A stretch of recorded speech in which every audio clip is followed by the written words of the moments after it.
Hey, what's up? This is Patrick. Welcome to episode 14 of the Double ETF podcast, Everything Except the Football. I hope you guys are doing great.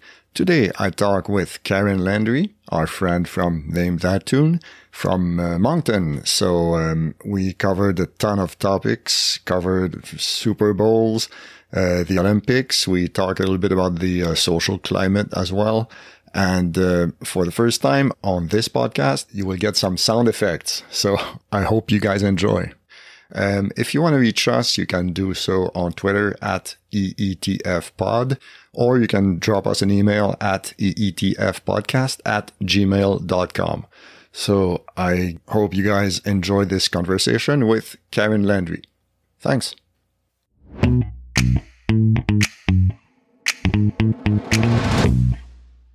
All right, so, Christ, I bumped the mic.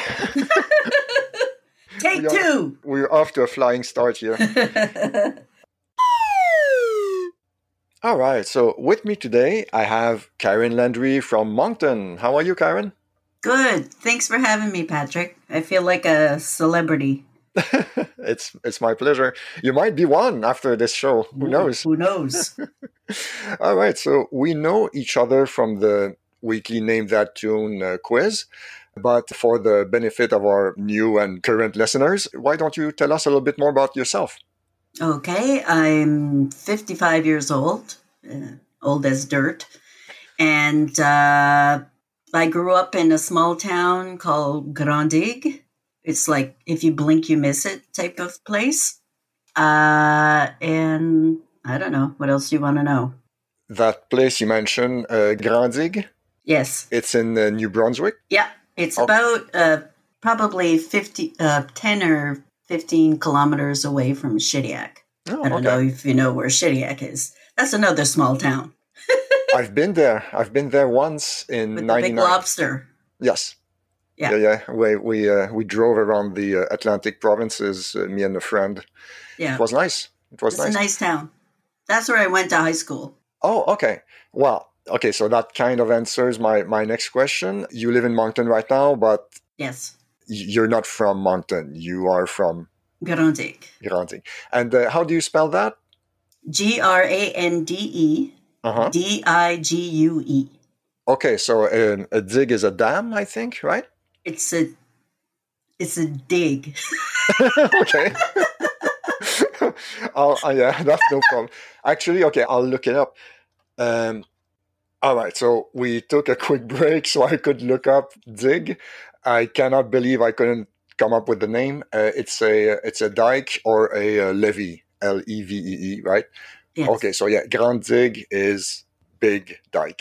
A big dike. Yes. Okay. Lovely name. So, do you know how many people live there?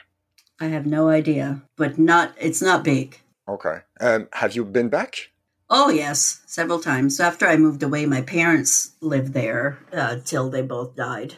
Then my mother moved to Shediac, which my whole family is from Shediac, like my parents' parents, and most of their friends. Okay. Yeah. We had moved to Grandig when I was 5, and I'm the youngest of 5. So you mentioned it was about 50 kilometers from Shediac. 15. 15, okay, sorry. Yeah. And what about from Moncton? About 22 kilometers, I believe. Oh my God, it's a walk. It's a long walk. We went, my friend and I, as teenagers, we often biked to Moncton. Okay. From Grandig. Nice. No, it wasn't very nice. No? Okay. All right. I take that back. Sorry, I'm going to track back a little bit. Have you lived elsewhere in New Brunswick? Briefly in Kingston when my son was born. Kingston, Ontario? No, Kingston, New Brunswick. Oh, okay, sorry. Another small town. I lived in Montreal for a year, and I lived out west in Fort Vermilion for a couple of years. That's like north, way north of Alberta. Wow. For work? My husband at the time was a teacher there. Wow. Okay. And you okay? So you lived in Montreal as well. Was it for work? Montreal? Uh-huh. Not really. My friend and I, this is like we're segueing into shit here. No, that's okay. That's what we do. My friend and I decided one day, we both worked in a nightclub, and we both decided one day, fuck it, we're moving to Montreal. So we left all our belongings at home, left with $10 in our pockets, and hitchhiked to Montreal. Jesus. With no place to live, no job, and we basically winged it. Wow. Yeah. How old were you? Probably maybe 19, 20.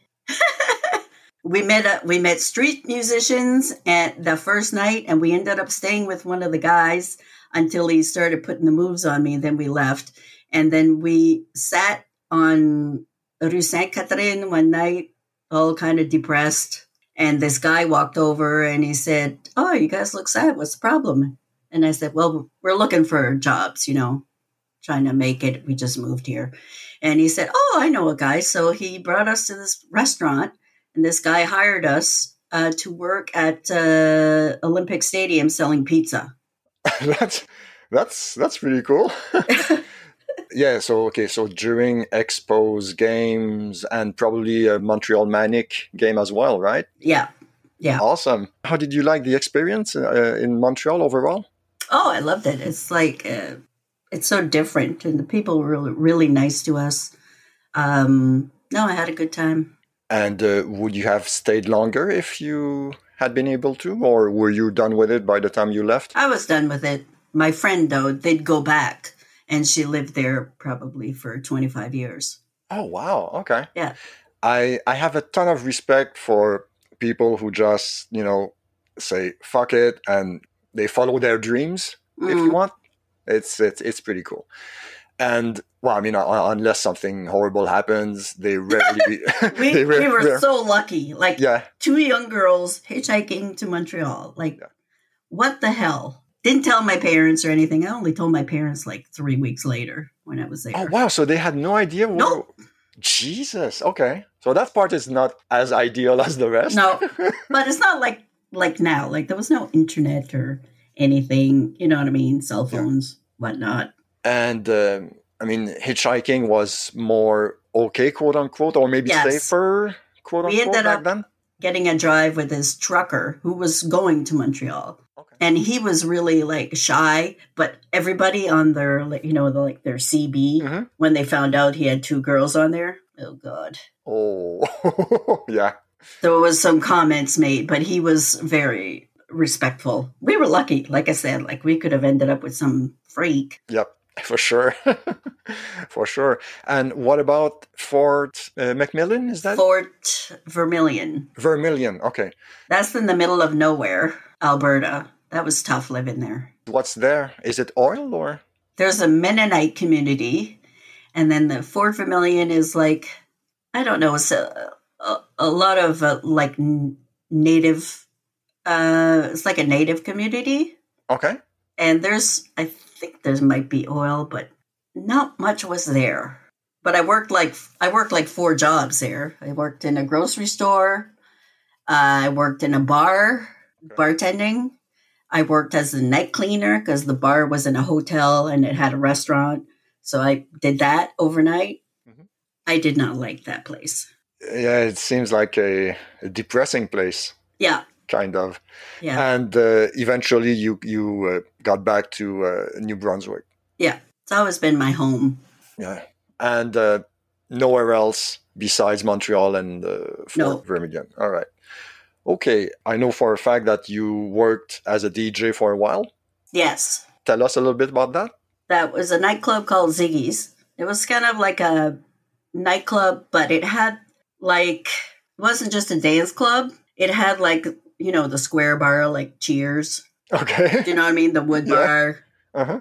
Lots of seating around, DJ booth. And this was probably, I started there. I wasn't even 19 yet, so I wasn't of age. I was almost of age. So, so the drinking age is 19 in New Brunswick? Okay. Yes. Here it's 18. So I was 18, going on 19 when I started DJing there. I was the first woman in Atlantic Canada. Oh, wow. And they promoted me like that. which was very embarrassing.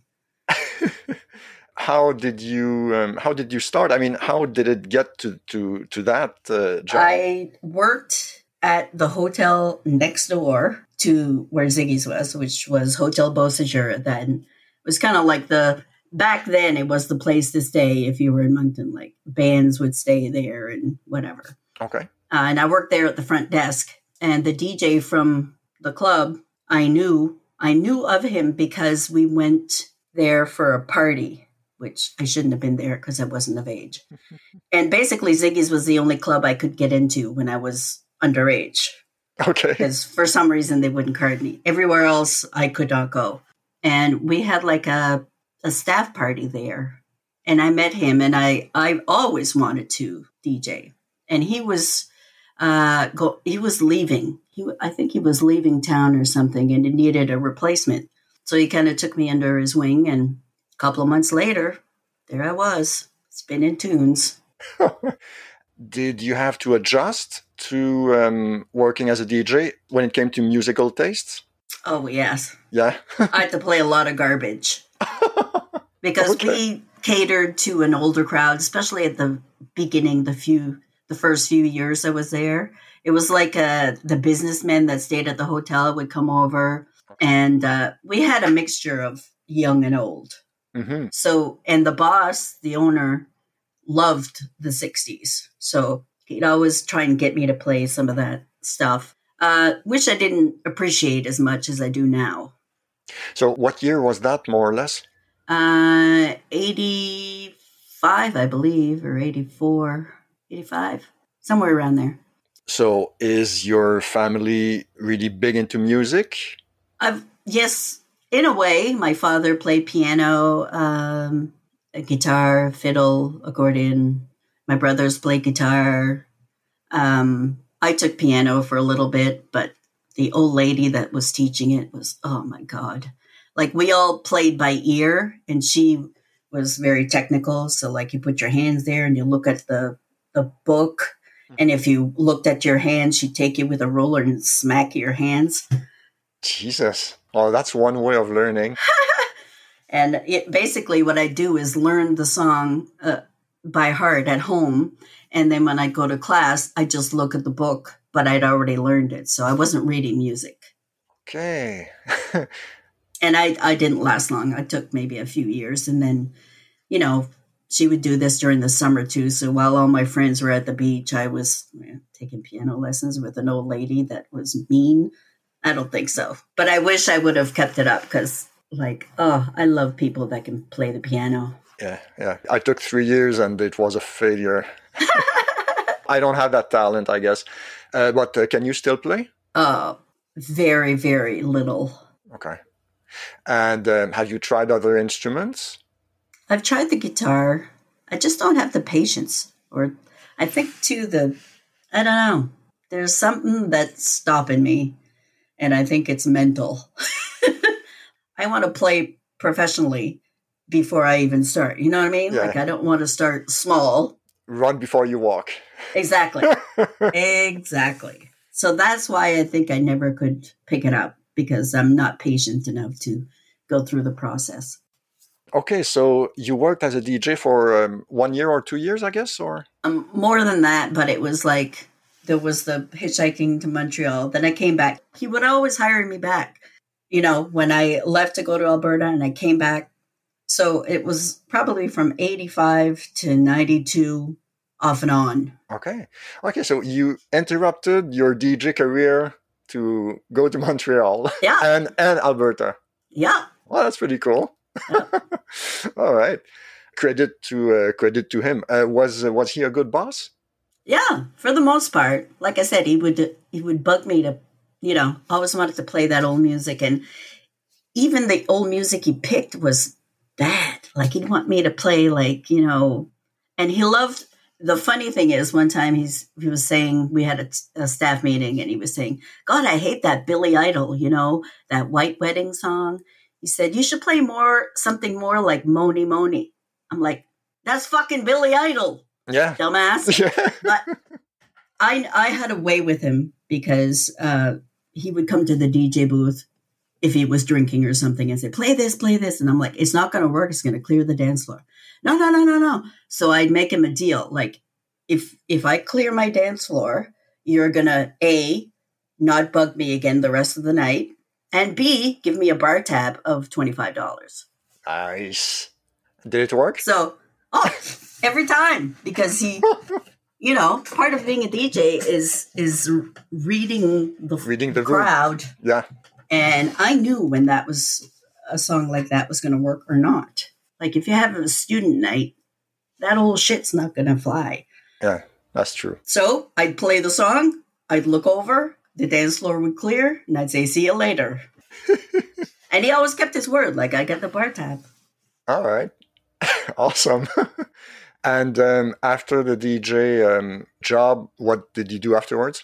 Oh, I did all kinds of things. Mostly I was a mother. That came first. And then my husband was a teacher. So I just took jobs that I could do when he was off so we wouldn't need a babysitter because I didn't want to leave my kid with strangers. Okay. So I worked in that same hotel, same thing. They kept hiring me. I worked as a switchboard operator there. I worked the front desk. Oh, wow. That's a walk down memory lane, a switchboard operator. Yeah. That doesn't make me feel any younger either. I've been working at a courier for the last, 20 years almost. I worked there as a temp for 4.5 years doing data entry. So that I loved. It was just basically typing. Okay.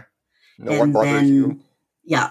And then that department kind of fizzled out and I got hired in the business account section. And then I got bumped because that was a unionized position. And I went to the call center, which was non-unionized. And I worked there. And I've been working there ever since. Now I do live chat. So basically, I listen to people complain over chat. Not a fun job. While chatting with 4 people at a time. Also, I think I have no idea, but I would suppose that most interactions are with people having problems. So it's never pleasant to begin with. That's right. They're not contacting you to tell you you're doing a good job. Yeah. It's probably rough sometimes. Yeah. So once the job is over, what is your escape? Like any specific hobbies or? Music is everything, really. It can change my mood. It can take me away. Like music is probably the best thing in my life. Mm-hmm. Well, except my child, of course, but, other than that. Yeah. I also will watch TV shows. Like, there's a lot of good TV now. And read. All right. And crochet. Okay. I like the crochet blankets, and then I give them away. All right. Well, that's generous. It's also a pay it forward. I like to send some good karma out there in the world. Yeah, that's a noble effort. Yeah, I'm waiting for it to come back. What are your favorite authors? I don't really have favorites. I like a good mystery. I like reading autobiographies. That's about it. Like I don't, I love Linwood Barclay, Harlan Coben, but they're mystery writers. But when they have a new book out, I have to get that book. Okay. Well, I mean, I was going to ask that question later, but I can ask you now. What's your top 3 books? Your favorite 3 books ever? I can't answer that. Okay. And I won't. No. Okay. It's like asking me my favorite music. I have one favorite band, but I can't pick 3 favorites. And the books, it's basically what's out there. Mm-hmm. As long as it has a good story, keeps me entertained a little, that's good. Okay, so you have one favorite band. Do you have one favorite book?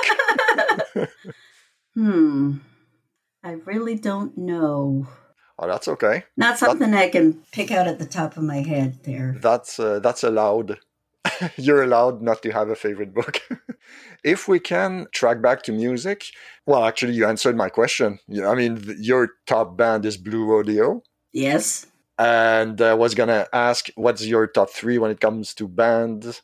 Top 3 is hard because it depends on your mood, really. Yeah. Like, I know Blue Rodeo is my favorite band. Like, that's no question about it. But, a second or third could be like, Queen or the Smiths or New Order, stuff like that I keep going to, but I can't pick a favorite. Like, sorry. No, that's all right. I mean, you've probably seen them in concert quite a few times, Blue Rodeo. I think we're nearing 25, and that's Blue Rodeo and Jim Cuddy solo. Okay. Like together. So total 25. Okay. And you've met them as well? Yes. Several times. They say never meet your heroes. That doesn't apply in this case? No, because Jim especially, because Jim is such a nice guy that you can see that when you meet him. He's genuine. He's Canadian after all. Well, of course. We're all friendly. We're nice. And he appreciates the fan and will give you time. And although when I meet him, I'm kind of like a doofus because you can't think of anything intelligent to say. You just gotta, ooh. Of course, I know them, but I'm blanking on where they're from. They're from Toronto. Okay. Yeah. Wasn't sure if it was the Alberta or closer to here. They actually, Jim and Greg, the two singers, they actually went to high school together. Oh, okay. They formed a band after that. And how did you discover them? Is when I DJ'd, and we'd always get records from the record companies. And I'll always remember because I was friends with the rep for, I think it was Warner Brothers at that time, when they brought the first album over. So, and I don't think the song was out yet. Try. Mm-hmm. The album was Outskirts. As soon as I heard that album, I was like, what the fuck is this? And it's been like that ever since. Yeah, it's been 30 plus years. Yeah, over 30. I think they had the 30th anniversary of that record maybe a couple of years ago. Okay. So over 30 years, yeah. I have that t-shirt somewhere in my collection. They're still active, right? Oh, yes. Okay. Do you know if they're releasing something new soon? Greg is releasing a solo album very soon. And Jim had released one last year. Did I see them? Yeah, I saw him last year. Okay. Before COVID. yeah, I was going to ask that. I mean, it must have been early in the year, I guess. They always seem to come here like in the winter, like in January or February. Well, okay. I guess they know that people are depressed in the winter and they say, let's cheer them up. And I have to say, Dominic's first concert, my son, was Blue Rodeo. Because I remember they had this outdoor festival kind of thing in Spring Hill, Nova Scotia, of all places, of small towns. And they played there. They were the headliner on the second day. And we camped there. And my son came with us to the concert. We just kind of stood in the back and he was on top of my husband's shoulders. He's probably like 4 years old. Nice. Nice. That's a good introduction to live music, I guess. Yeah. Okay, so if we can switch gears. So you mentioned Montreal and Alberta. Have you traveled a lot outside of that? I have not traveled a lot. I have gone through the States, and that's about it. Through the States? Yeah. Well, when we lived in Alberta, we drove through the States to come back to New Brunswick. Oh, okay. Yeah, and I've been to Florida and California at the Super Bowl. Yeah, I was going to that. All right. Do you remember anything that stayed with you from that drive through the States back to New Brunswick? The traffic. Crazy. Driving through like Chicago area. Oh my God. Compared to Saskatchewan, it must have been... Well, yeah, exactly. Because when we drove to Alberta, we drove through Canada. So, yes. I mean, it's pretty... Once you pass Toronto and Thunder Bay, you're in like no man's land. Yeah. But going through the States, it was scary at times. And I was driving. We had a truck, standard. I didn't even have a license, and I was driving. Jesus! Wow. I had a beginner's license. I've never had my driver's license, but I've had my beginner's 5 times. So this was, my husband would get tired, so he'd go sleep in the back with the dog, and I'd drive. And like I remember coming into Chicago, and I was like, "Oh my God, I got to pull over in a rest stop here," because there was like 8-10 lanes of highway, and I was like, Jesus. Yeah. Wow. Not very smart, but you do what you got to do. Yeah, there was no Google Maps back then, so you couldn't. There was no way to avoid the city without planning first. Exactly. Wow. Okay. Not fun. I guess driving back. It's a long drive. Must have been 3 days, maybe? Yeah. Okay, I'm going to zoom out and ask you, in general, are you a big sports person? I like sports. I like, not so much now, but I love the Olympics. Mm-hmm. And when I was growing up, like, we did not have cable. Like, we lived in Grande, not much happening there. And the only time my father ever watched TV was Hockey Night in Canada. Or on the French station, because that's where Montreal games were shown back then. Okay. So Radio Canada. And we watched the hockey game every Saturday. And my dad was a true Habs fan. And he would curse and swear if they lost, or my father didn't say much, but hockey games, oh my God. That was the days of Guy Lafleur and Yvon Cournoyer and the unbeatable Habs teams. Yeah. They would, steamroll everyone. Yeah. Was it in 77 that they lost only 8 games in the entire season? I have no idea. And each defeat would be like a tragedy for the province. Yeah. Oh, yeah. Jesus. So that reminds me, actually, were you speaking mostly English at home or a mix? Or No, we spoke French. Well, Chiac. Okay. Chiac is what is the main thing in our area. So, yeah, Glenn mentioned that on his... But see, Moncton Chiac and Grand Chiac are different. We use less English words, but we anglicize French words. Do you know what I mean? Yeah. Can you give me an example? Or we make a verb, let's say, driver. We make a verb out of an English term. Okay. Huh. But we wouldn't say, j'ai drivé au store. We didn't say that. That's Moncton Chiac. So what did you say instead? Grand Chiac, ce serait j'ai drivé au magasin. Okay. Huh. And there's a lot of old Acadian words that we use too. I don't know if you've ever heard of hard. Nope. For clothes, semi hard. Harde. Hard. I've never heard that before. See, there's the old Acadian words. I wonder where that word comes from. Originally. I have no idea. Because it doesn't sound like anything similar in English, I guess. Uh-uh. Wow. Okay. You'll have to look that up after, Patrick. Just Google old Acadian words. Oh, I will.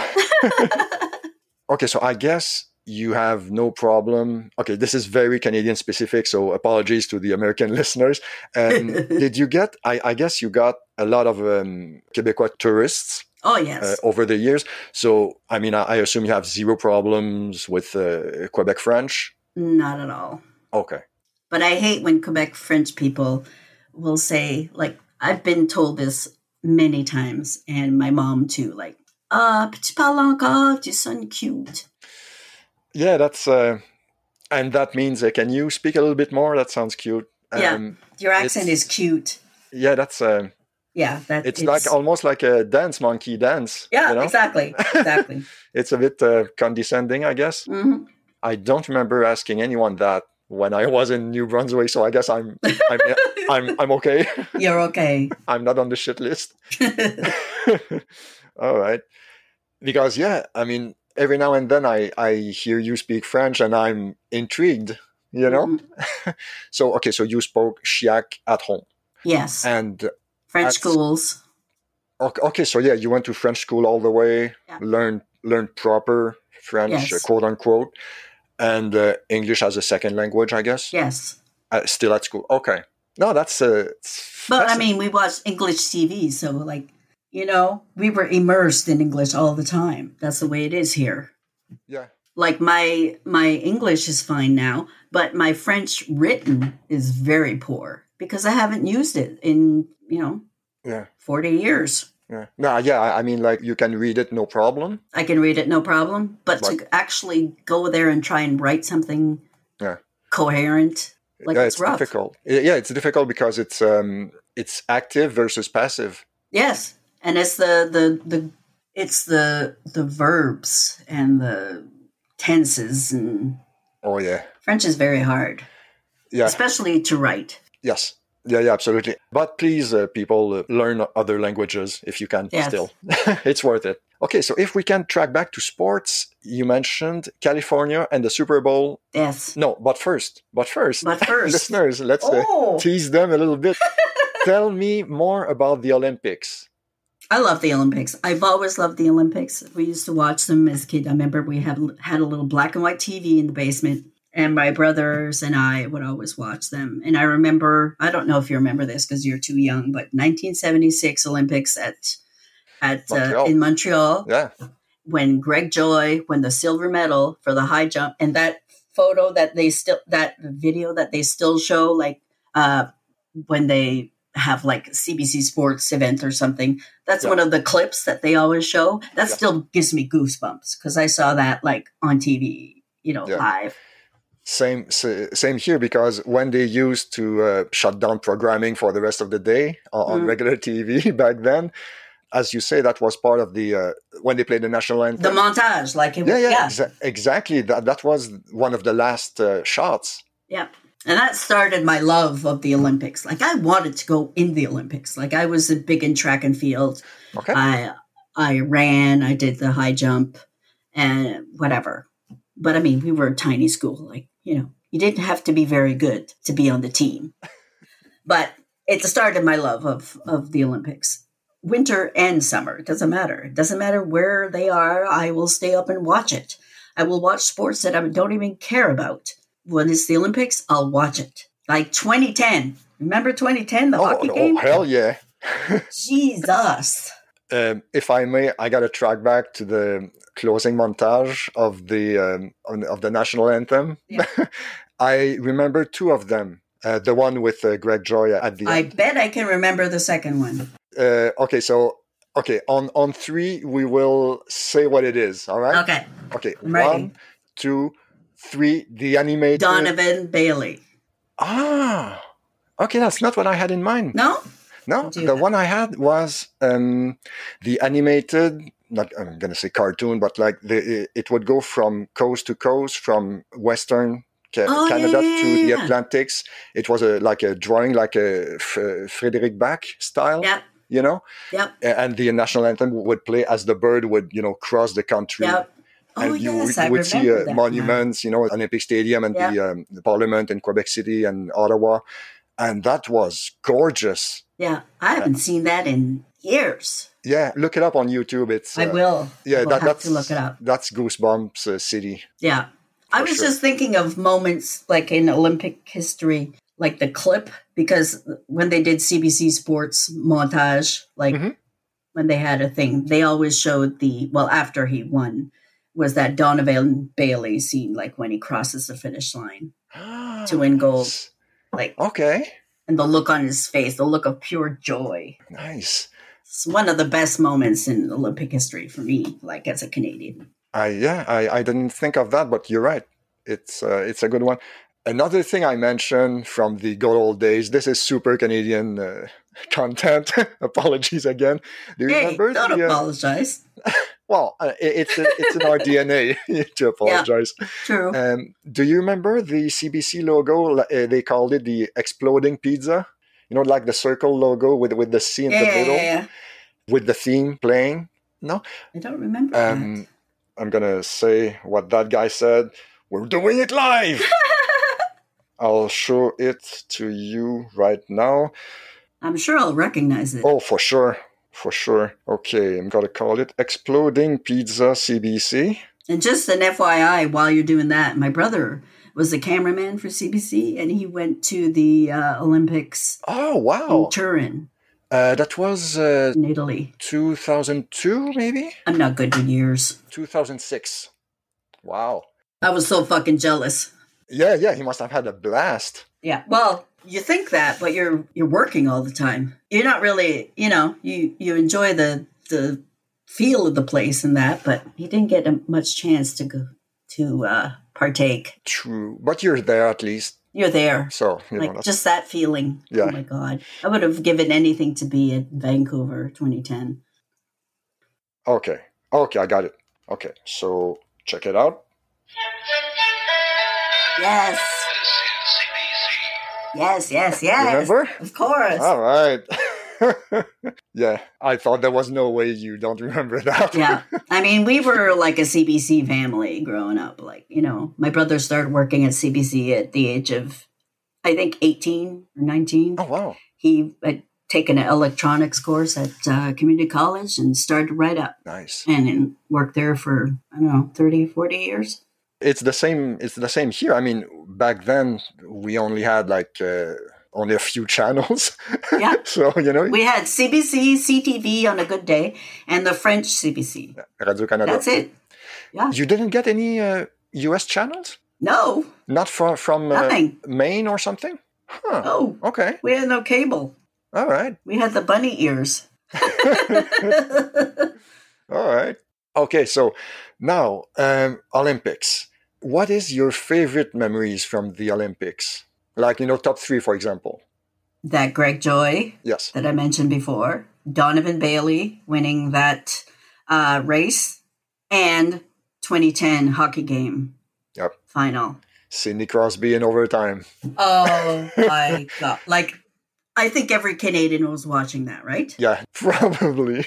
I think my heart started beating a few times in the game. I was here in this very space. Oh, really? Watching the game, and I was white knuckling through the entire game. And Steph came up to ask me something. It was the beginning of overtime, and she's not a hockey fan. She doesn't care about hockey, but she still stayed because she probably saw my face, and I was like, please don't lose this. Yes. Please don't lose this.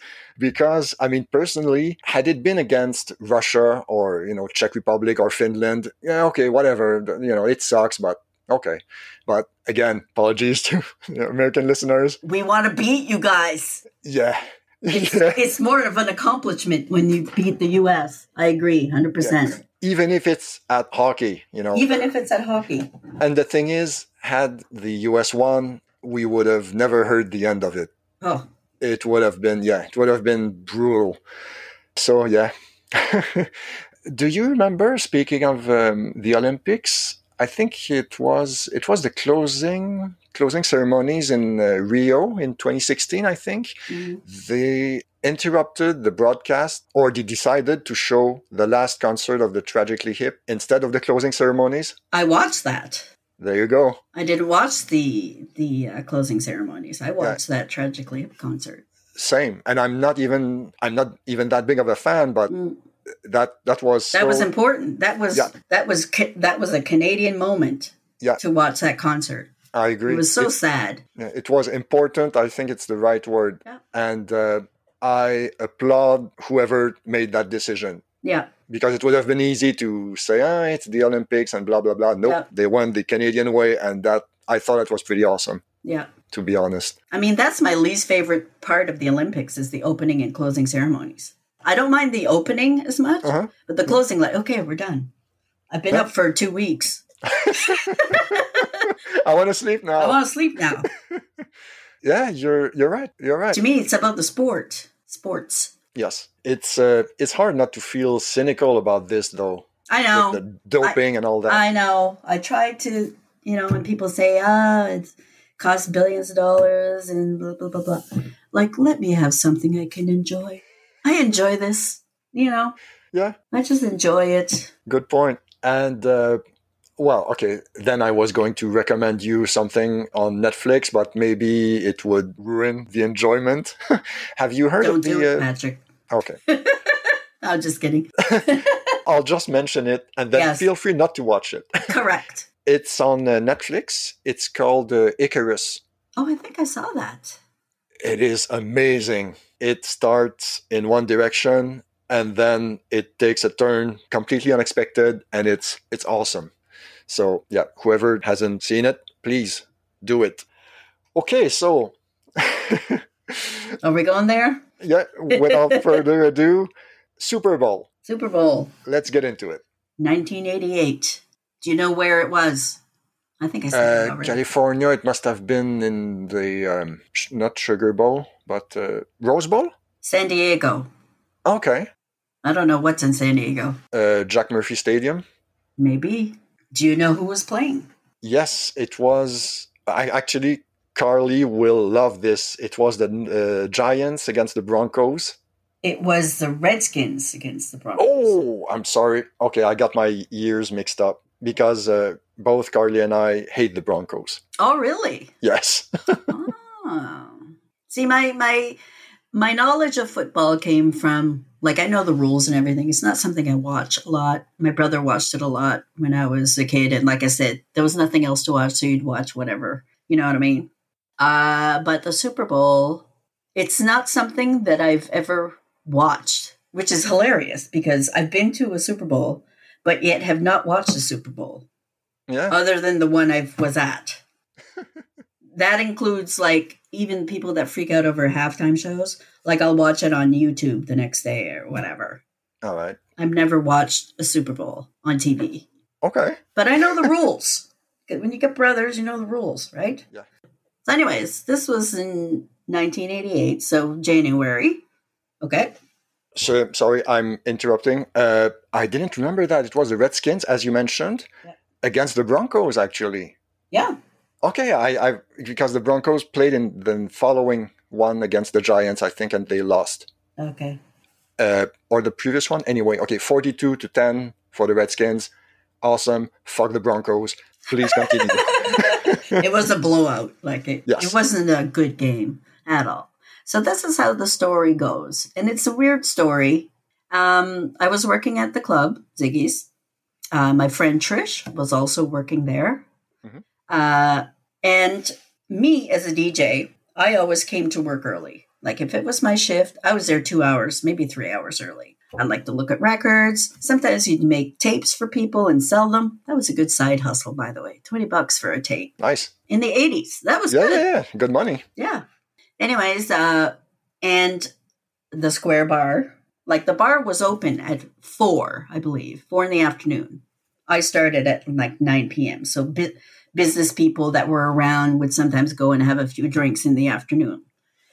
These two guys that we got to know, their names Desi and Steve, they would be probably my age now, but then they looked ancient. You know, when you're in your early 20s, these people look fucking old. Maybe they were younger. I don't know. Okay. In my mind, they were my age. They were from the States, from Boston area, I believe. And they came to New Brunswick and worked here for like a year. They were some kind of like nuclear engineers or something. But they'd always come to Ziggy's to have a few drinks every day after work. So I got to know them because I was always there early. It was very rare for them to stay late, like when I started working. So anyways, they were there. I remember they had us all over for turkey dinner once, like super nice guys. It was kind of like Norm and Cliff from Cheers. You know what I mean? They were just there. So they worked their year and then they went back home. And one day I was coming in for my shift, like I said, 2 or 3 hours before my shift. And the night manager comes out of the office and he goes, "Guess who called? Desi and Steve. They're getting liquored up at their own pub. And they said the next person who calls them at this number will win a trip to the Super Bowl." So we laughed, ha, ha, ha, ha.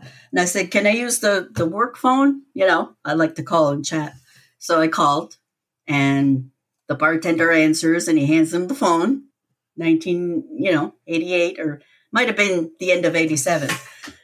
And they answer the phone. They're like, "Who's this?" And I'm like, "It's Karen." "Karen?" "Yeah, Karen, the DJ." And they go, "Oh my God, it's Woodstock." Like, they used to call me Woodstock, like the bird. Oh, okay. The bird from Snoopy? Yeah. Because I had short hair and then I had a big tuft of blonde hair in the front, kind of like a flock of seagulls there. So they call me Woodstock. That's a kick-ass nickname. Yeah. So they, "Oh my God, it's Woodstock." And they're half in the bag by that. And I said, "How you guys doing?" And we chit-chatted a bit. And then at the end of the call, he said, "We were just joking when we called, but fuck it, let's do it. Are you in Woodstock?" And I'm like, "Sure. Ha, ha, ha. Okay, get a friend. We're doing this." All right. Hang up the phone. I go to the night manager. And this was a year or so later after my friend and I had hitchhiked to Montreal. Mm-hmm. Okay, that comes back to play there in the future. Okay. So I say, "Oh, can I have some time off there in case this is real and we go to the Super Bowl? And he goes, yeah, sure. Thinking this is not real, right? And that night, some guys the staff, we were all close, the staff, and we're saying, oh my God, we're going to the Super Bowl. And they're like, fuck off, bitch. You're not going anywhere. You don't even like football. Fuck off. And then I had the nerve to ask, who's playing and where is it? And they were like, oh, I hate you, you bitch. And they told me where it was. And I was like, California, this is great. So a couple days later, I get the call at home. Here's your information. Here's your tickets, flight, everything. And back then, you did not need like a passport to travel. I think I only had a birth certificate. I didn't even have a picture ID because I didn't drive. So everything was booked. So we go back to work that night and we're like, oh my God, this is freaking happening, guys. And they were so hating on us. Like, and even my boss was like, this is fucking bullshit. Like, this is not happening. Like, even if they said to you that this is not happening, this doesn't happen. So anyways, then we got the flight information. We packed. And my boss said, you better fucking come back. Because both of us, had a pattern. So we flew from Moncton to Boston. We met them in Boston. Had a few stops on the way. I can't remember. I think Georgia, maybe Cleveland. I don't know. We stayed the first night in Vegas. We had a layover in Vegas. So I have to stop it here because people will think like, what do these young girls have to do? Like, with these two old guys. Yeah. That's not the situation. Okay. These guys were like one of them, Desi, was so shy. He wouldn't have known how to pick up a nail. And the other guy, he had already picked up the flight attendant on the way to Las Vegas. Okay. So anyways. Was it your first flight? This is my first flight, and I was fucking terrified of flying. But, we were in first class, so I was having some drinks. And first class, too. First class. God. So we get to Las Vegas. We check in the hotel room. Trish and I had one room. They had another. We went to dinner. Do you remember which hotel it was? I don't remember the hotel, but it was quite nice. It's probably been knocked down since anyway. Probably. But it was on the main strip. Like, it was walking distance to Caesar's Palace. I know that. So we went to dinner that night. Unbeknownst to me, this is the conversation that's happening during dinner. Like, the two guys are going, well, we still have to get tickets. I'm like, we don't have tickets? What's this? So they kept talking like we're getting tickets from scalpers when we get to Los Angeles, blah, blah, blah, blah. And this was a very nice restaurant, like, dim lights and fancy. And the guy at the next table goes, oh, you looking for tickets? And the guys go, yep. He said, I have this contact in Los Angeles, blah, blah, blah. So all the time we're thinking, this is fucking sketchy. So we fly to LA the next day. Oh, and that night in Vegas, they went to gamble. I have always hated gambling. Like, to me, it's like stupid. So we rented a limo for $30 and drove around the strip. Nice. And, our heads out of the sunroof. And then we went to see Joan Rivers at Caesar's Palace. Oh, wow. That was, Okay. So the next day we fly to LA. They rent a car. We drive. We get to, I don't know if they bought the tickets in San Diego or LA, one or the other. We stopped at a hotel. They went in, got the tickets. I think it cost like I don't know what it would have cost, but I'm sure it wasn't cheap for Super Bowl tickets. Yeah. I mean, they weren't the greatest seats, but they were like mid-level. There was two together and two together. Okay. So we went to the hotel. We checked in. And because of our ID situation, we tried to go to a few clubs and they wouldn't let us in without picture ID. The only club we could get into was the hotel bar. There was two. There was one upstairs. It was more older people. That's where they went because they didn't like the music downstairs. They were playing like Rick Astley, Never Gonna Give You Up. Yeah. Like that song had just come out and I'm like, holy fuck, we need to play this. Like, who is this guy? And then the next day we went to the Super Bowl and we bought a sweatshirt for each team because you want to bring home the sweatshirt of the winning team, right? Yep. But we didn't know and we didn't care. And this was probably the most boring halftime show in Super Bowl history. It was Chubby Checker and the Rockettes. Ooh, okay. Yeah. Ouch. Yeah. And then the next day, we flew back. We stayed overnight in Boston and then came home. Oh, and in Vegas, we called the club just to gloat. Like, we're in Vegas right now. Jesus. Wow, they must have hated you when you got They were back. like, you bitches. Yeah. I'll have to post some pictures because I have pictures. Amazing.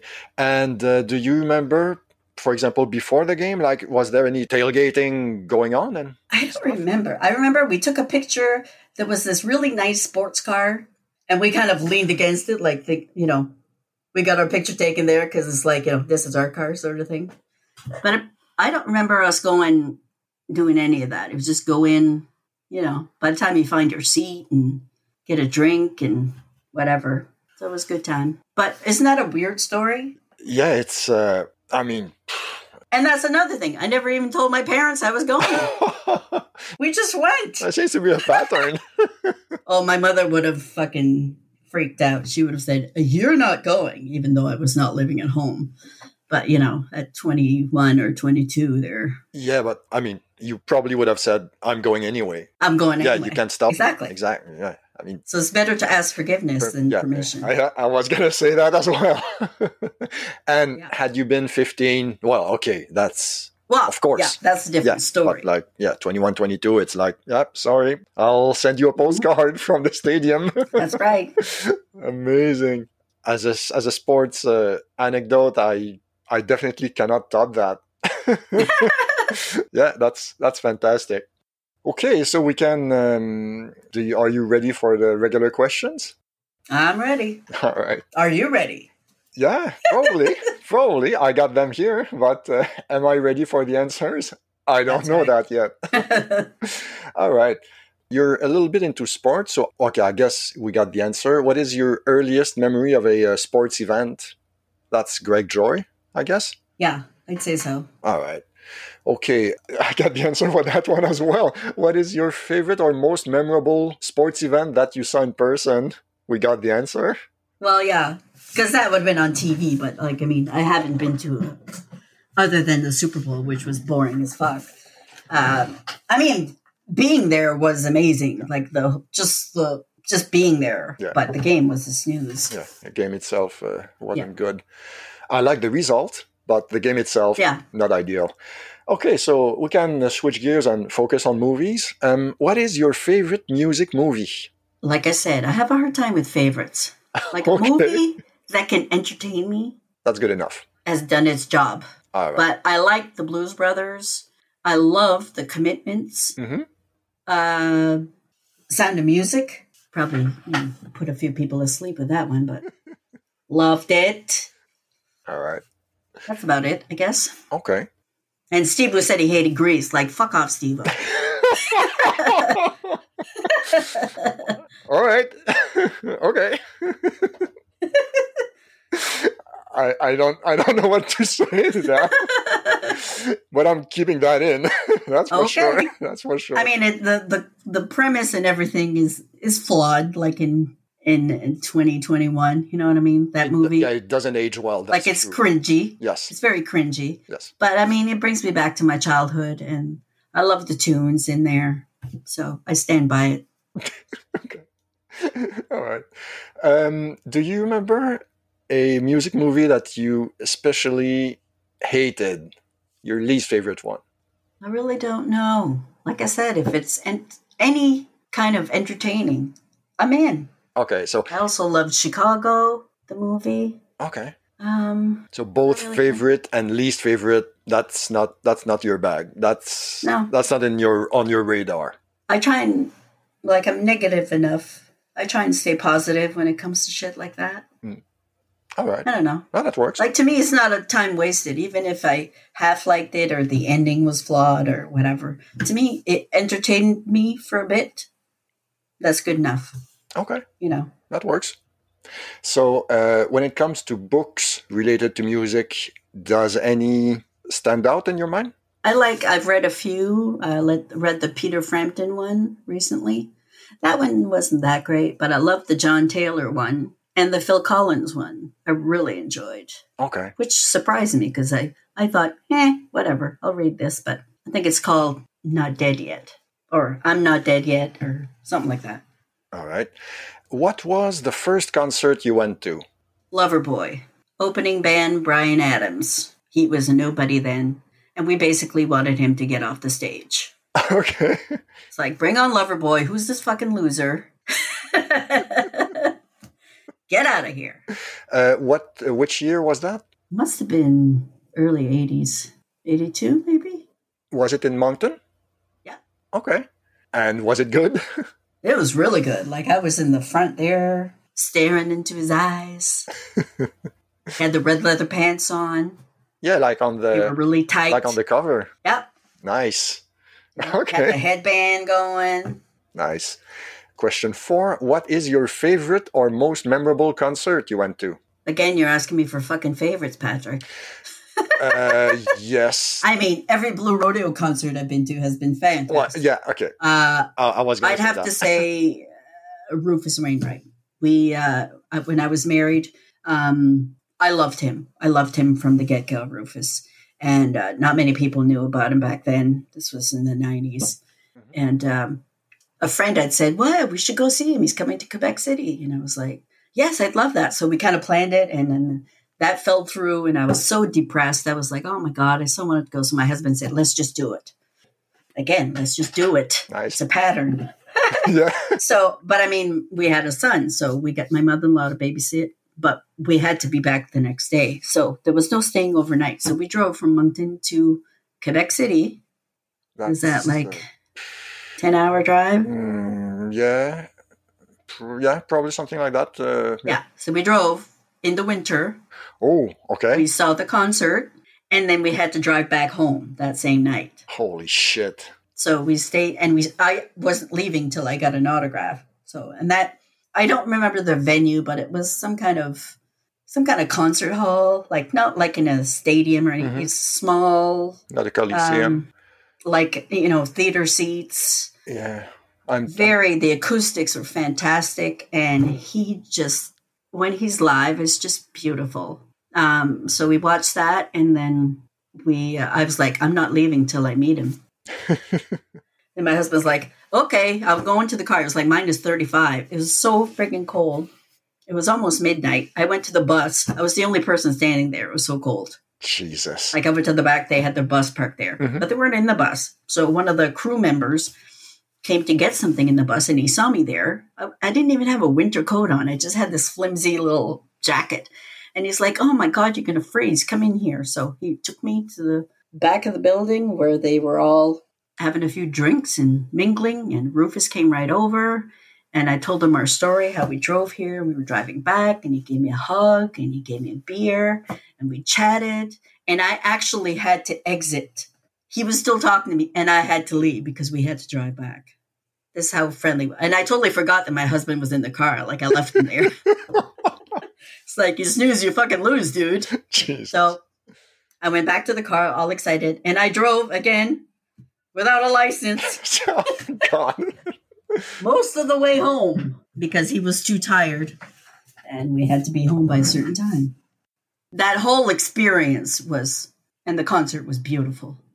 That's an amazing story. So next question would be, what is the scariest concert crowd you've ever been caught in? Well, there's not really many mosh pits at Blue Rodeo concerts. That's true. Or Gordon Lightfoot concerts. But the most painful one was the Rolling Stones concert. Like, we hadn't had a band that big come to Moncton. And it was an outdoor show, 85,000 people. It was at the Pope site.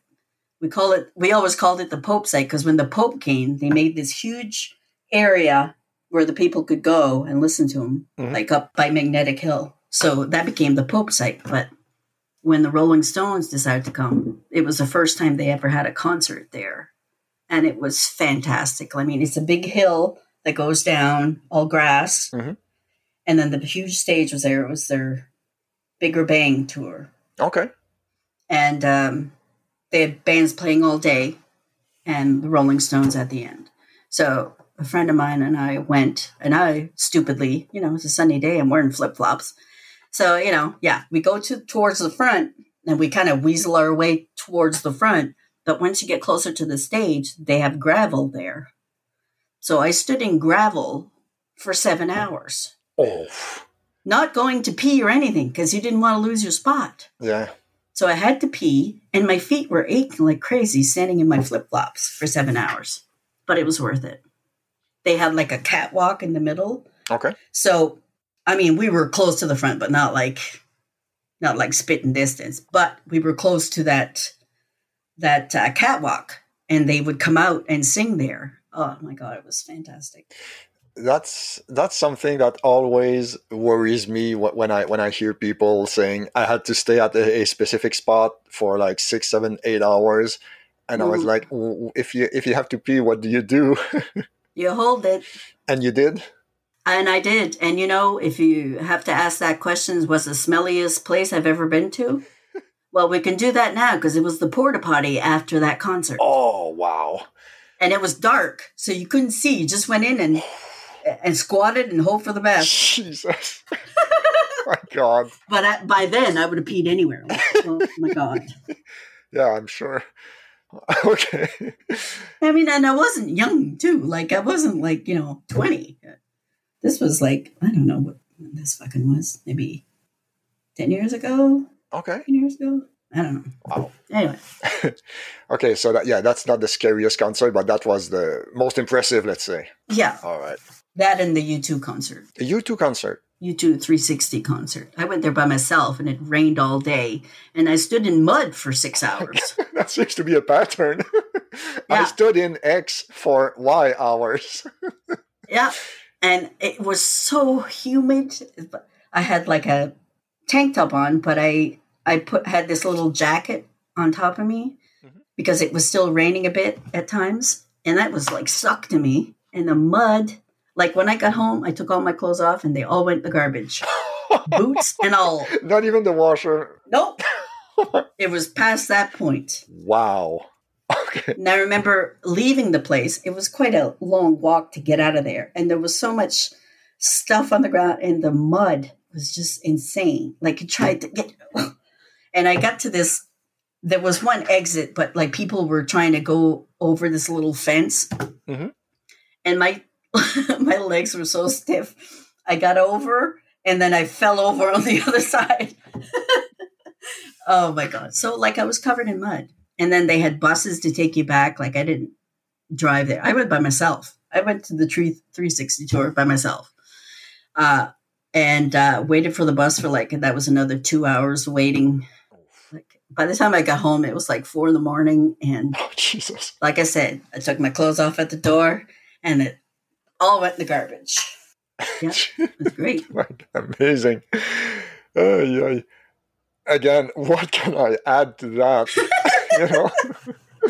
All right, so I've always loved going to shows by myself. Recently, especially. Like you don't have to... I don't have to entertain people. Yeah. I'm not there to talk to you. Yeah. No, basically, yeah.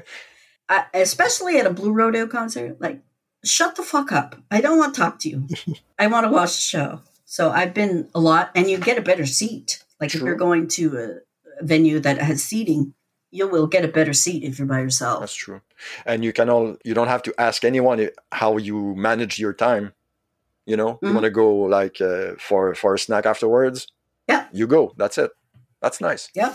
All right. Okay, so question 6. Is there a band that turned you into a fan after you saw them live? There's probably a few because Blue Rodeo, oftentimes they have an opening act. Mm-hmm. And they usually choose an up-and-comer, somebody that's not too well-known, but that they like. Mm-hmm. And I remember seeing them in Sackville, New Brunswick, and they had Great Big Sea as their opening. This was before they ever made it. Okay. And I was like, who is this freaking cool band? And another band was the Sadies. Like, they've opened a few times for Blue Rodeo now, but I remember the first time I was like, oh, wow, I love these guys. Nice. Question 7. What is your most memorable brush with fame? I probably have a few. All right. I played a private party for the Beach Boys because they played in Shediac at the beach. Jesus. And I was DJing at Ziggy's at the time, and my boss asked me if I wanted. He had a beach club in Shediac for a hot minute. It was where the old yacht club was, and it was the most fantastic place ever to hang out in the summer. But the area residents weren't too keen, and it wasn't supported in the community. But anyways, they asked me to play there. There was a DJ booth there. I'd play there a few times before DJ'd. And they'd asked me to DJ the private party. And I said, okay. So I was, and it was all a bunch of like suits.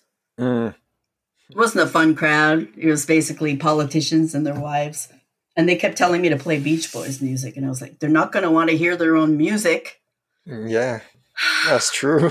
Anyways, so I did. And the first thing they did was they came over and asked me to play something else. And I got my picture taken with them. Nice. But my most impressive brush with fame is beating Guy Carbonneau at pool. Oh, that's good. Yeah, that's good. Like I said, they were probably here doing some kind of exhibition game or something in Moncton. And I was off that night. But even on our days off, the staff always hung out at Ziggy's. Like, it was a thing. I was half in the bag. And I was a pretty good pool player. So when I saw he was playing pool, I'm like, I want in. So I beat Guy Carbonneau at pool.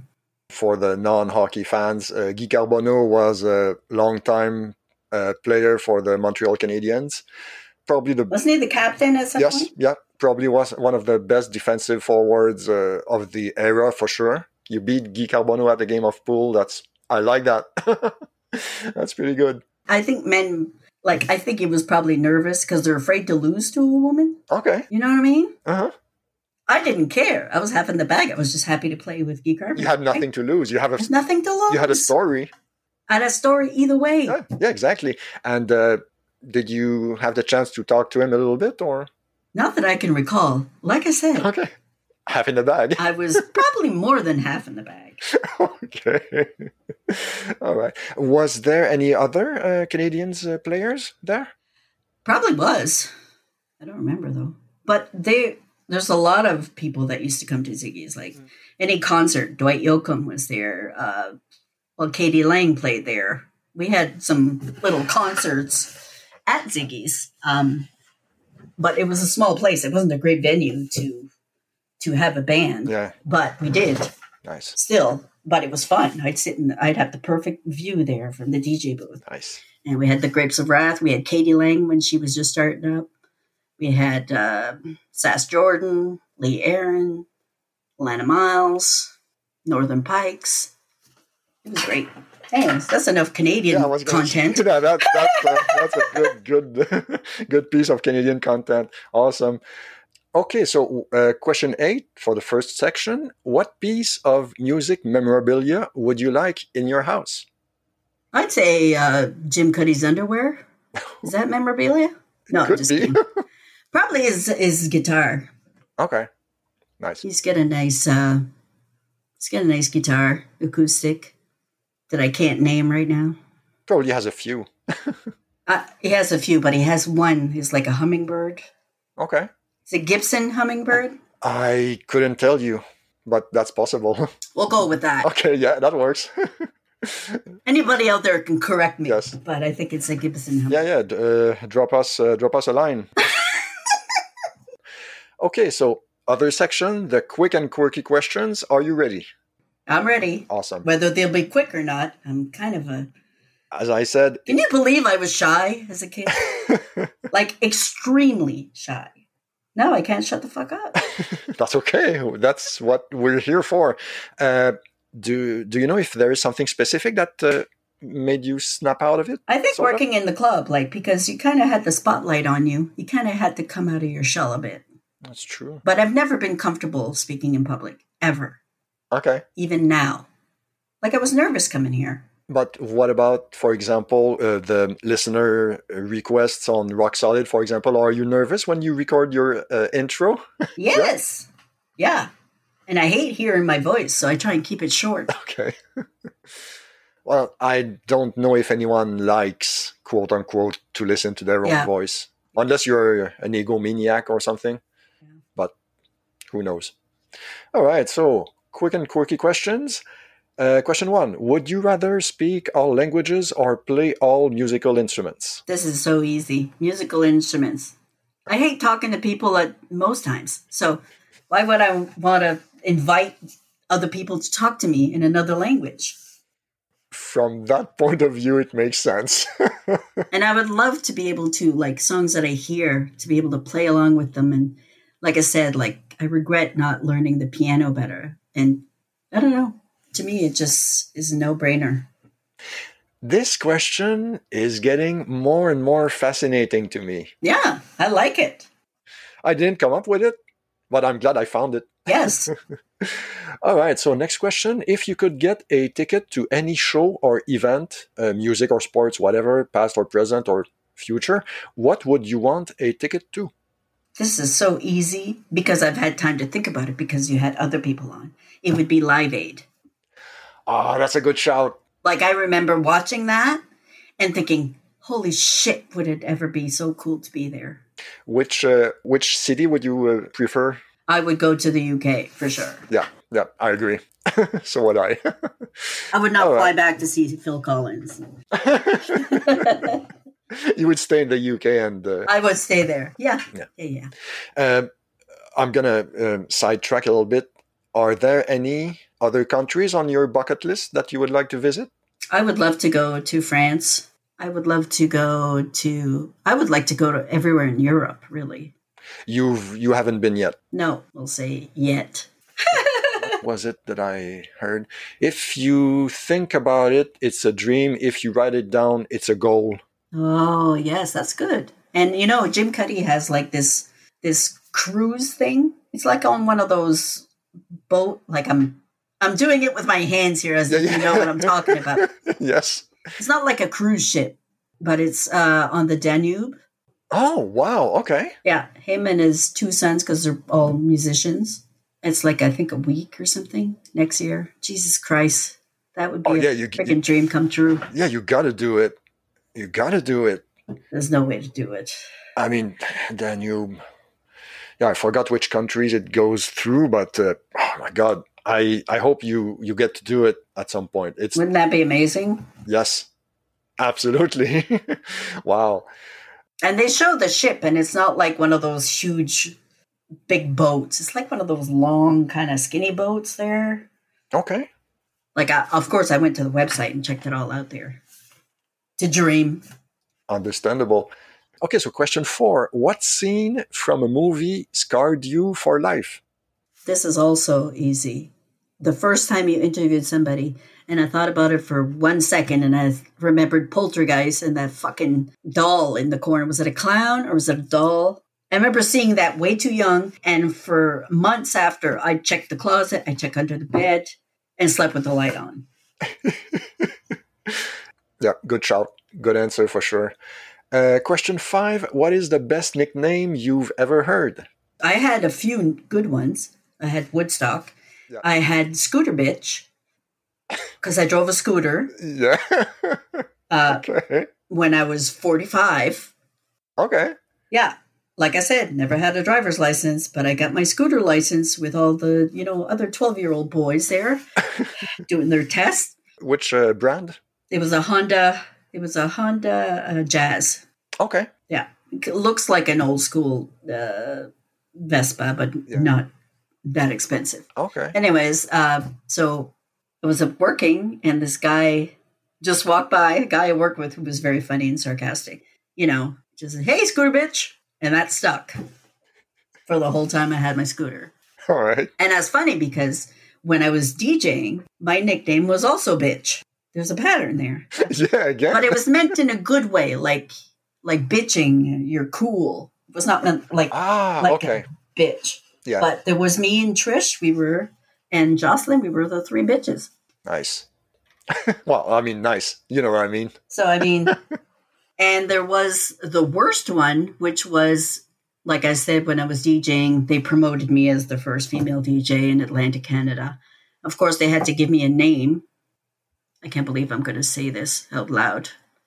It was ZZ, like ZZ, Nix, like NYX. ZZ Nix, they called me. What the fuck is that? Why? They wanted me to have a name, like a DJ name. They didn't even ask you. Well, they told me. Oh my God. I was voluntold. Yes, exactly. So that would be on the radio. Wow. Fuck me. And I remember in a staff meeting, the owner wanted everybody to address me that way. Call me ZZ. It was ZIZI, not ZZZ. It was ZIZI NYX. So to call me ZZ. And I was like, what the fuck are you doing to me? And there was only one waitress that insisted on calling me that. The others were like, they knew me. They were like, no, do not do that. Yeah. Yeah. Because, I mean... And for years, I've tried to get everybody to forget that. Wow. And now it is on the bar. Now it is out there again. But... do not call me that. Okay, noted. And the funniest thing, I mean, I guess maybe you already knew, but ZZ, Z-I-Z-I, is like children talk for a penis. Oh, really? Yeah. In Quebec, anyway. For some reason, they had told me that ZZ Nix was like woman of the night or some fucking thing like that. Yeah, they just made that blowing up. Smoke, yeah. Yeah, blowing smoke up my ass. Jesus. Yeah. Okay. Oh, another nickname that in school that wasn't pleasant for some girl. They called her Pickle for some incident with a cucumber. Ooh. Yeah. That stuck like all through high school. Can you imagine? Yeah, it's probably not... Yeah. But I don't even remember her name now. Only a nickname. Only a nickname. Jesus. That's sad. Unfortunate. See, because Scooter Bitch is wonderful now. Yeah, it's cool. All right. Okay, so question 7, we know the answer. Where is the worst smelling place you've ever been at? Yes. Question 8, when did you screw everything up, but no one ever found out it was you? This one really, it's not screwing up, it's getting away with something. Mm-hmm, sure. Which I thought I did, but it turns out I didn't. When we were kids, teenagers, my parents didn't drink. My mother was allergic to alcohol. My father maybe had a drink at Christmas. But they had this little liquor cabinet hidden in their bedroom. It was like a little cubby. And because at Christmas we'd have people over. So they would take out the rye and the gin and the vodka, whatever, and mix drinks. Liquor cabinet in the bedroom. That's interesting. Yeah, it was to keep it away from us. Anyways, but my brother and I would take some out and put water in the bottles. So, and at Christmas, I'd always be scared, like, oh my God, my uncle is going to think this is water and he's going to say something and my mother's going to catch on. Well, it turns out my mother knew all along because she told me that a few years before she died. So I didn't get away with it. But all those years I thought I was. She did the right thing. Yeah. And that's the reason I can't drink gin or rum or anything that has any kind of flavor in it. Okay. Like I can drink vodka, but I cannot drink any of those others because I got sick so many times. Huh. So did you ever look into it and see if you were allergic to something in those types of drink? I'm probably somewhat allergic because if I have even like a glass of, I don't know, a Kahlua milk, that's what I drink now. Rarely. Mm-hmm. I rarely drink. I did enough of that in my 20s. But sometimes I'll get a tiny bottle of Kahlua and I'll have that with milk. But even after the first sip, I feel like kind of tingly. Okay. You know what I mean? So I think there's a bit of that in there, some kind of intolerance to alcohol, but not severe like my mother had. She would get sick. Well, there are worse things. Yeah. I mean, intolerance to alcohol might be a good thing after all. Yeah. All right. Okay. Question 9. What is the most interesting thing you've read or seen this week? Well, I watched the first episode of that Mia Farrow, What's-Her-Face documentary. Woody Allen? Woody Allen, yeah. The first episode. That was kind of jarring. I haven't watched it yet. And I also watched that Britney Spears documentary. Oh, yeah. Okay. Free Britney Spears. That was really interesting. Like, it's amazing how the industry treats women. Yeah, it's gross. Like, fuck, man. It's disgusting, some of the shit on there. I mean, I was never a big fan of her music, but like the way she was treated and is still being treated, like it's crazy. The same with the Billie Eilish. I watched that. Not a huge fan of hers either, but it seems like it's hard the way women are treated once they reach that fame level. It's hard to watch. I haven't seen it yet, but it's pretty good. I mean, sometimes you like to think that there's been social progress. And then you see things like that, and it's like, okay, we're back to square one in many aspects, still. Yeah. And I'm so sick of tired of people saying like, well, is this offensive? Or, everything's offensive now. Nah, just be a fucking nice human being. Like, you know what I mean? Yeah. Is it that hard? Why do you have to put something in front of it? Yeah, no, I agree with you. The thing is, again, a quick sidetrack. The thing is, most people who will complain about that, they are white male. Yes. And I recognize that being a white male, you're already ahead of most people. Yes. And that sucks. That really sucks. Like during the Black Lives Matter movement, some of the stories people told, they are, horrific. Like DWB, driving while black. Yeah. I didn't know that thing was so present. And then you'll get these dickheads saying like, all lives matter. Yeah. Go fuck yourself. Exactly. I've heard a good comparison regarding that. It's like you have a house on fire, for example. You put out the fire, you focus on that house, and it would be the same thing as if someone walked up to you and saying, all houses matter. Well, fuck all, we are focusing on that because there is a problem there. Right. Yeah. Of course, all lives matter. It goes without saying, but that's not what this is about. Yeah. It's always like, what about isms? Like, yes. What about this? And what about that? And if we get offended at this, but what about that? Like, oh, for God's sakes. I have a friend who posted something on Facebook today because we were just discussing this last night about the Mr. Potato Head and people are up in arms with Dr. Seuss there. Yeah. Did you read any of the fucking articles? Probably not. It's the estate that decided this. It's not fucking Joe Biden or the fucking left. Or the anti-fascists, whatever that means. There's more people complaining about others being offended. Well, they are the ones offended by the offensiveness. Yes. If you're seeing what I mean. Like it's become the new national sport. Complaining and being not complaining, being outraged. That's the national sport now. Yeah. I don't know. Yeah. It's depressing. Yes. And rule number 1 of the internet is never read the comments. No, I know. And nowadays, I mean, for the past few months, I've been muting people left and right on Twitter and on Facebook. I've unfriended people. Yep. And it's like, I'm not giving you chances anymore. Like, I am 55 years old. I don't need to see that. Yeah. Like, yeah, exactly. That's my choice. Yeah, absolutely. You have freedom of speech. I have the freedom to unfollow you. I have freedom to unfollow exactly. you. There you go. Bye-bye. All right. Okay, so question 10. If you were given a 1-minute ad slot during the Super Bowl, what would you do with it? Well, to get personal, I'm not going to go too deep into it because you don't want me crying on your podcast, but it would be about melanoma awareness. My son has stage 4 melanoma and has been dealing with that for the last 5 years.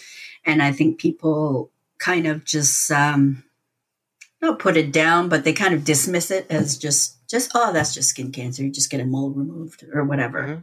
But it's so much more than that. Like, it's so invasive. And really, once you're at stage 4, you're at stage 4 for the rest of your life. Okay. There's no cure. There's no remission. Like, it can pop up here.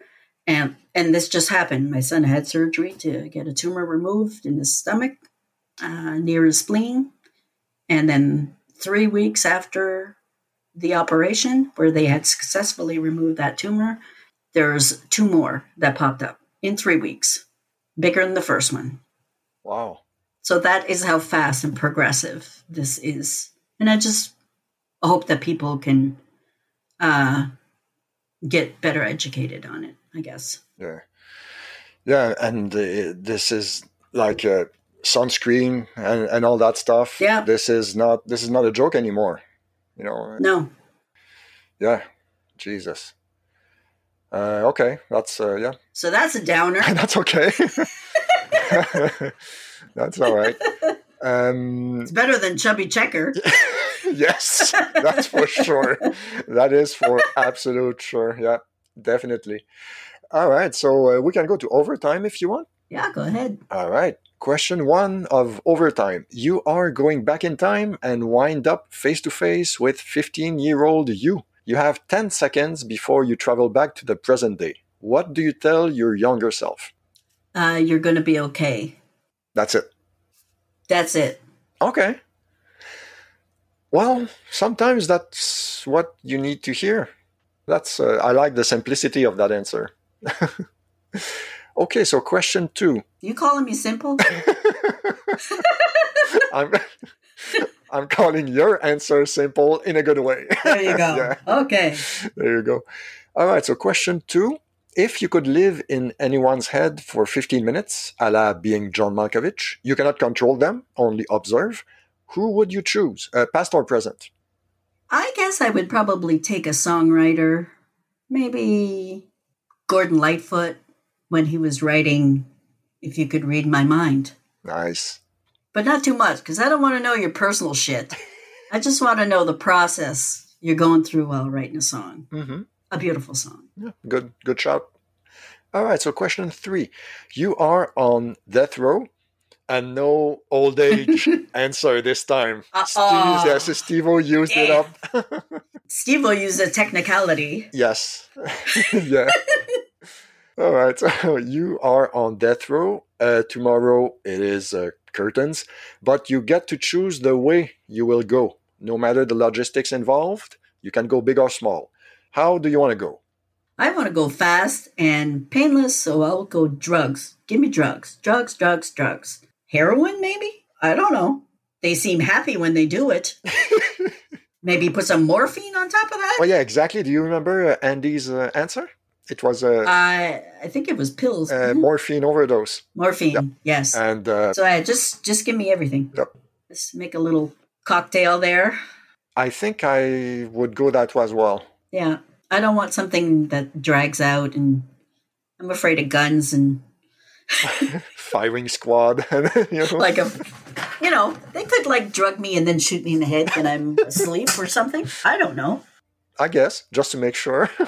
Just make sure not to drag it out, And you wash it down with a big glass of vodka just to, double down. Yep. Make triple sure. Yeah. All right. Okay, so question 4. Your superpower is that you can give phobias to people. You can give them fears. What would you make people afraid of? Probably of hurting other people. Mm-hmm. In any way? Physically or mentally. Yeah. Would probably solve a lot make of people kinder. Problems. Yeah. Yeah, good shout. Question 5, this is a new one. Would you rather win $1 million, tax-free, no questions asked, or be 10 years younger? Give me the money. Okay. Then I can go on that cruise, that Jim Cuddy cruise. See? Exactly. There you go. You have it all figured out. Yeah. Perfect. Okay, so question 6. What is the best compliment you've ever received? That's easy. You're a good mother. Yes. Yep. That's all we want in life. Yeah, I get that. I mean, I cannot relate to it, but I completely understand. Yeah. Okay, so question 7. What is your hometown best known for? Oh, my God. They had a good bakery. All right. Are we talking Grandig or Moncton? Both are boring. Glenn talked about Moncton a little bit, but if you want to add, we do have the Tidal Bore in Moncton, which is like the tide coming in. I think it's twice a day, mm-hmm. and it's a high tide. Like it's like this wave that you'll have to Google it. Okay. The Tidal Bore in Moncton. We used to call it because there was a causeway back then, kind of stopping the flow a bit, so the wave wasn't as big. Okay. That's changed, I don't know how many years ago. But when I was young, we used to call it the Total Bore. Okay. All right. But some people have surfed that wave, like coming in. You have to look at it to view what it's actually. It's hard to explain. Okay. Tidal Bore. All right. But it's on the Chocolate River that Glenn referred to, the Petitcodiac. Okay. It's also called the Chocolate River because it has muddy flaps. All right. Okay. I'm going to check it out. Okay. Question 7B. So actually question 8, let's say. A mystical being appears, and that's another new one. A mystical being appears and tells you that he can either tell you when you will die or how you will die. Oh, Jesus. I don't want to talk to this guy. Well, the question continues. Which one do you choose? Because if you say neither, he will tell you both. Oh, He's a nasty piece of work. I would say when. Mm-hmm. I wouldn't want to know how.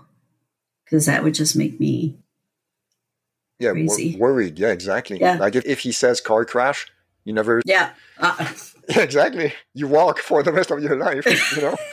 That's not ideal. Yeah. All right. Okay, so next question would be then question 9. What is the best insult you've ever heard? Oh, this is not really an insult, but it's kind of a comeback. Mm-hmm. Sure. It's more funny because... it was my mother-in-law who told my father-in-law.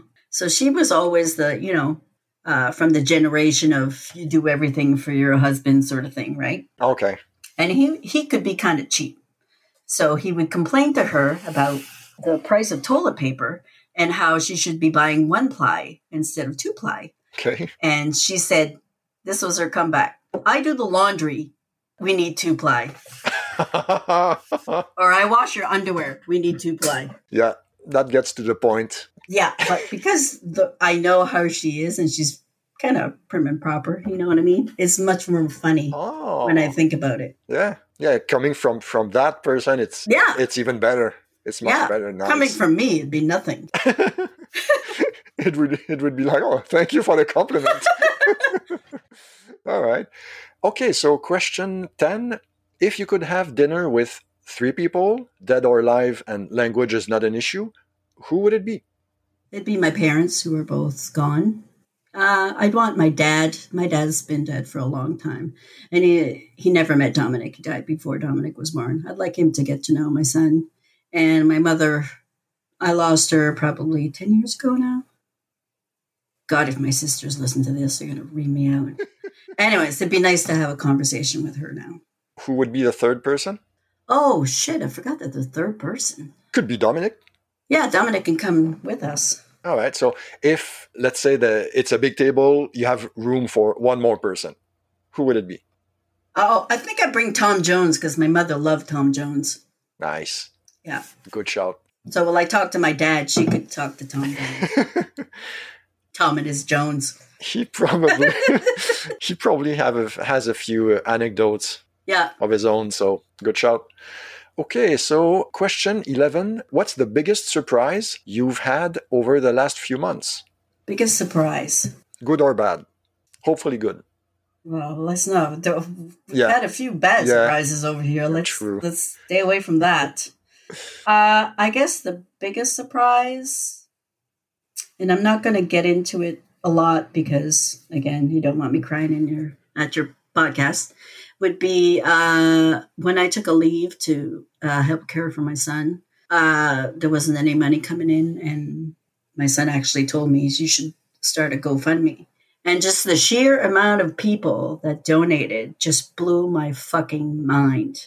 And it just kind of restored my faith in humanity a bit. Yeah. Yeah, good answer. I've said it before a few times on this pod. If there is one good thing about COVID and all that, it's meeting the Name That Tune group. Yes, for sure. Yep. I mean, I would have picked that, but that's been almost a year. We're coming up to our year anniversary. Can you imagine that? I'm hosting that day on April 10th. It'll be 1 year. It's hard to believe. Yeah, I mean, okay, I know that people recently, quote unquote, have been through much worse. Like, for example, the Second World War in Europe. Yeah. Living day-to-day life must have been, horrendous. Hell. Yeah, literally.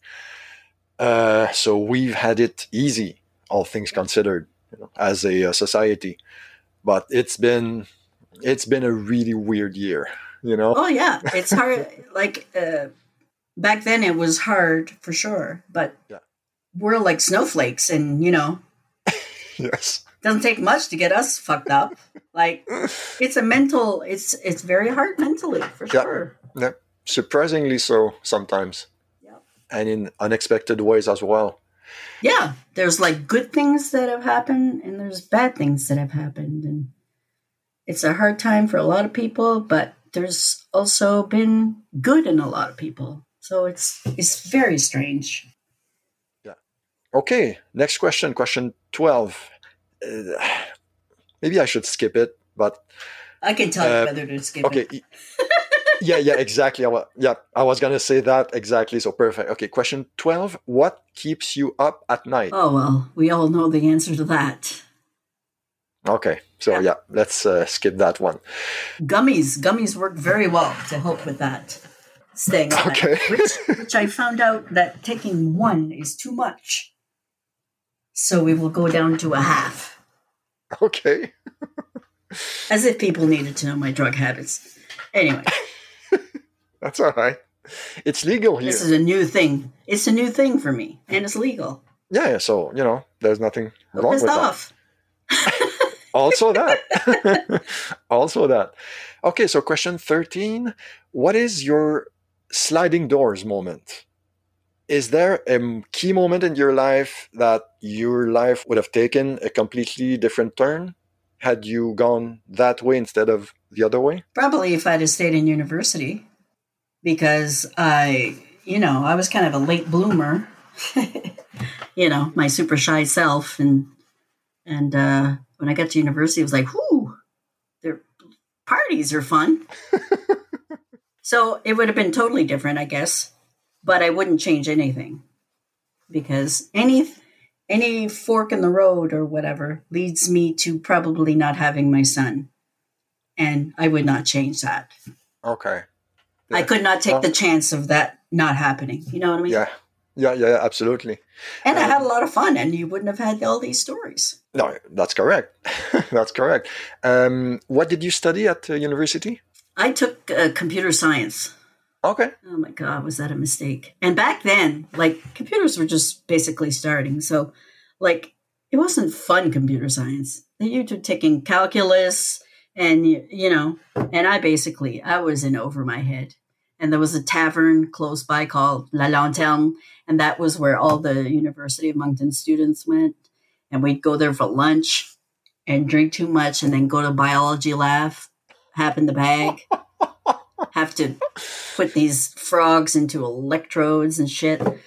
No, not good. Not good. So was it because it was the new thing that you chose computer science, or?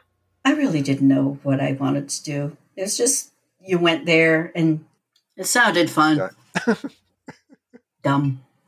I still think it might be too early for most people to choose what they want to study at that age. Yeah. Maybe 1 year would be ideal. 1 year later, I mean. And I don't know if there is I know that in Europe there is this program called Erasmus, that you take a break from your studies pretty much to study abroad for 1 year. That would have been nice. Yeah, and I really wish they had that for North America. Yeah. Because I know someone in Berlin who studied in Madrid for 1 year. Mm-hmm. Comes back fluent in Spanish, and nice. Madrid is awesome. So see, I would have just stayed there, knowing me, knowing my pattern. Yeah. Fuck it, let's just stay. Fuck it, just staying. Yep. The university will still be there when I go back, so Oh, and going back to the Super Bowl story. Sure, please. The one thing when we got back, we went to the club and called the manager from the DJ booth to tell them we were staying in California. Because remember, he told you got to fucking come back? Yeah. Because I was supposed to work that night. So I called him from the DJ booth just to mess with him. It's kind of funny. Must have lost his shit. I could hear him yelling from the office. in stereo, right here Yeah. and right over there. Yeah. Nice. Awesome. That's the good way to close the parentheses. And I'm done with the questions. Awesome. It's been so fun. Oh, I'm glad. I hope you had a good time. I had a really good time. Fantastic. It's kind of weird reliving these stories. It's been fun. So, where can we find you online? Oh my God. I don't even know my fucking Twitter handle. I think it's at Karen Scooter B. Yes. Yeah, see? Scooter bitch. I remember seeing that handle for the first time and I was like, Scooter B. Huh? What does that mean? I didn't know I joined Twitter and frankly, I think I registered and never used it for a couple of years. Just kind of sat there. Okay. I'm more active now because I know you guys. But before it was like, okay, what do I do here?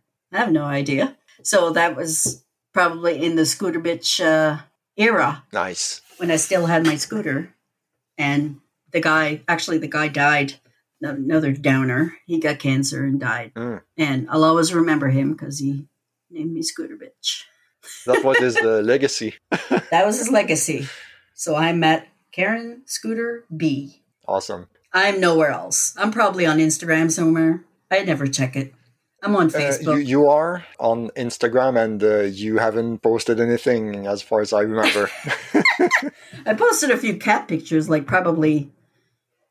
think I started a Fonzie Instagram page. Oh, okay. I have enough with Facebook and Twitter. That's enough.